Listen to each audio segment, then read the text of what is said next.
રામ રામ કિસાન ભાઈઓ, ખેડૂત ભાઈઓ, વીરાભાઈ, રામ રામ. કેમ ભાઈ ખેડૂત મિત્રો મજામાં? મજામાં.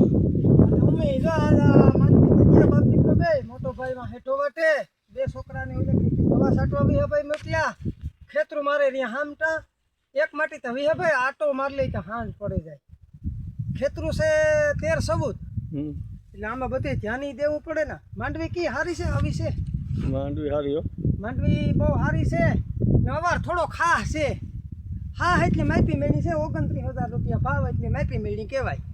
તો જો અવાર ભગવાનની દી અહીંથી તો ટખાંડી ઉતરે જાય ને ભાવ સારો આવે જાય તો અમે થોડાક ખોરા થઈ જઈએ. કરજા બરજા દિવાળીના હોરીના વાયદા મહિના પહેલાં વિડીયાના માધ્યમથી બોલ્યો હતો કે આપણે ખેડૂની બે તહેવાર વિહાભાઈ ભાઈ દિવાળી ઉત્તરાયણ કે વાયદામાં હોય 20,000 લેવા હોય, કોઈ પાસે 50,000 લેવા હોય. દિવાળી હોરીના વાયદા બહુ હોય ને કોકને એ પકીએ કે વિહાભાઈ 20,000 આપની હોરીને પડી સીતારામ કરે જાય 20,000 આપી જાય. એટલે આવું છે આપણી બધી વેદના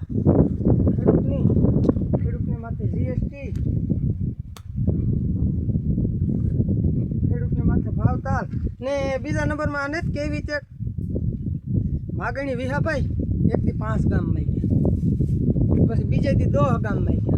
એ કે 10 ગામ માગ્યું તો પૂણું પોવાયેલું, 5 ગામ માગ્યા તો પૂણું પોવાયેલું. એટલે આપણે આ ખેડૂતને અટાણે પૂણું પોવાયેલું છે. મોંઘવારી ખેડૂતને માથે મોંઘવારી બહુ છે વિહાભાઈ.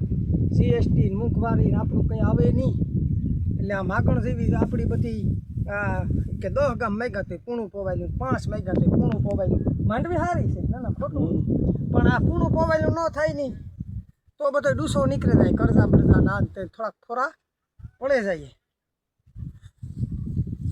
એટલે આવું છે બધું વિહાભાઈ. બાકી એક થોડોક ભજનનો દવો લલકારા. લખમણ ઘડી કરે ઉભો રે મારા વીર, એ ઘોડલાની વાઘું તમે ચાલો ને, એ ઘડી કરે એ તમારો કૃપિયો થ્રો ભાવો, એ અમારે વેદના મોટી ભાવની રે. હે ભગવાન જીએસટી થોડુંક ઘટાડો, થોડોક ભાવતાલ આપો. હે ઘણકેરા ઘા અમને માર્યા રે. હે લખમણ ઘડી કરે ઊભો રે મારા વીર, એ તમારો ક્રોપિયો એ થ્રો ભાવો રે. એ અમી છે ખરીપ્યા વારા રે, એ ખરીપ્યા વારાની વેદના સમજો રે. એ આ દુનિયાએ દીધા અમને ઘણકેરા ઘા, એ ઘડી કરે રથડો તમારો થોભાવો રે. આવું છે વિહાભાઈ આ વર્ણન.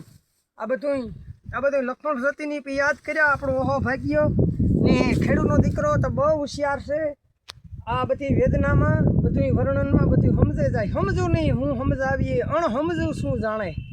હે સમજવું માણસ બધું સમજે ને. આ વેદના છે ખેડૂતની. આ ખેડૂતનો દીકરો આમાં મહેનત કરે ને આવું છે. એટલે બધું વિહાભાઈ આવું છે ને. જો ધ્યાન દે વેદના છે તમારો ક્રોપિયો ખોભાવો. વેદના છે ખરીપિયા વાળાની. ઘર મેળીને જો કે મજૂર કે છે નહીં વિહાભાઈ. જો ઓલો મારો છોકરો છે, અમે 100 જણા કામ કરીએ, 100 જણા બાયુની એસારામાં કોઈ દી ખેતીરી નથી લેગા ને. નવા ગામની અંદર નાનામાં નાના ખેડૂત અમી છે, પણ અમી તમને ખબર છે કે બાયુને એવું 3-4 વર્ષ હિમમાં કંઈ નથી લેતા હતા. ઘેર ઢોર બોર હાસવો, છોકરાઓને હાસવો ને હમણે હારા હાસવો. એટલે તમારો આભાર. હિંગડા હાલવ્યું નહીં, હિંગડા આવે જાય બાયુ ને વિહાભાઈ. બહુ આ ખેડૂતની વેદના છે. આ બધી વેદનામાં જ આવે. હા વાતું બધી વેદનામાં જ આવે. હે આ વાતું બધી વેદનામાં જ આવે. પણ બધું ભગવાનની કૃપાથી, ઈશ્વરની કૃપાથી સારું હાલે. આ હલબાઈનું છે થોડી આ ઘણના ઘા મારે.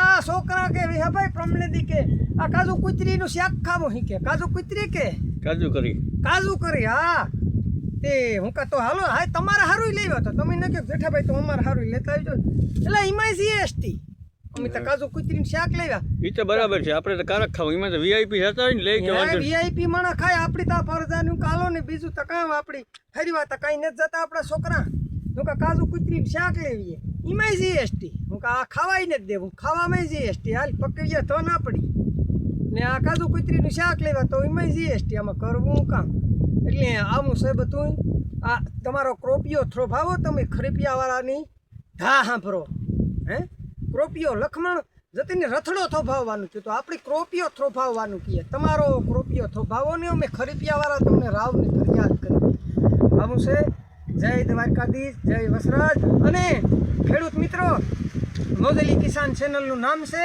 ને શેર કરજો ને શેર અમારે બહુ કરે બરડો વિસ્તાર ને આ બધું બહુ શેર કરે પણ ગામના યુવાનો છે એ થોડોક ઓછો શેર કરે તો એની શેર કરે એની માતાજી ખમા કરે નો શેર કરે તો ખમા કરે આપણી કંઈ ઓલું ને પણ બહારના બહુ આપણી આવલો ભેસો સિંગલી નથી કહેતા કે હે મેવા હાથ પાદલ લગત આખો બરડો મારો એને જે આપણે બરડામાંથી બહુ કોમેન્ટો હારીઓ આવે શેર હારા આવે પણ ગામના યુવાનો થોડાક ઓછો શેર કરે એની માતાજી ખમા કરે તો એ ખમા કરે ન કરે તો ખમા કરે આવું છે ભાઈ વિહાભાઈ બરોબર જય માતાજી જય દ્વારકાધીશ જય વસરાજ